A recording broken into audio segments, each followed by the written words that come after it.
Peggie Ward is first and foremost a clinician.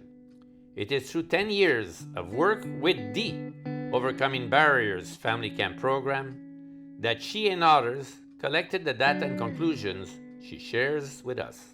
Forte d'une longue expérience clinique auprès des familles en difficulté, la Dr Peggie Ward nous présente comment le programme du camp Overcoming Barriers a aidé les enfants et les familles pendant plus de 10 ans.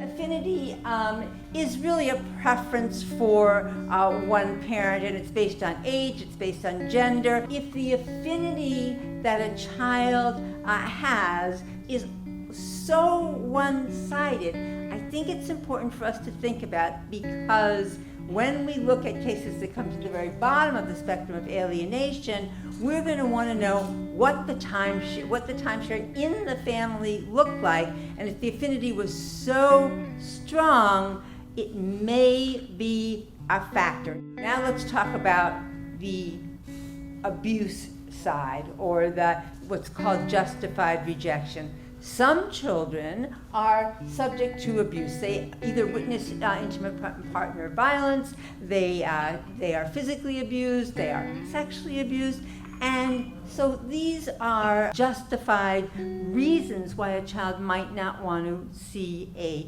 parent. So in many separations and divorces, there is lots of denigration going on and a lot of other factors. 80% of kids, at least in the research that I've read, do not become alienated. They maintain contact with both parents. So we're dealing with the 15 or 20% that do end up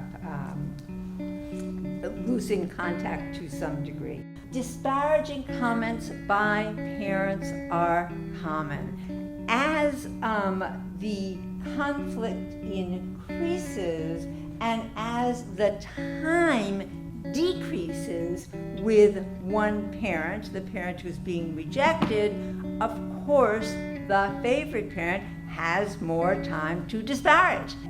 I want you to note that any of these issues are on a continuum from mild to moderate to severe. So a favorite parent may endorse the child's feelings and actively express and add their own and elaborate. And that's moving into the more moderate stage.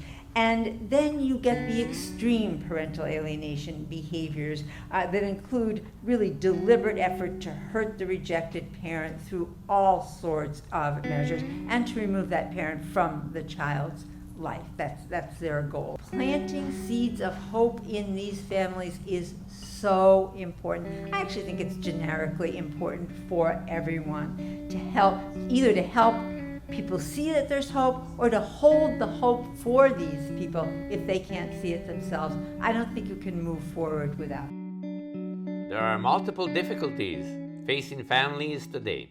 Find out more about those in the conference by Dr. Ward on our website. Les difficultés auxquelles les familles sont confrontées sont multiples. Trouvez plus d'explications dans la conférence du Dr. Ward sur notre site web.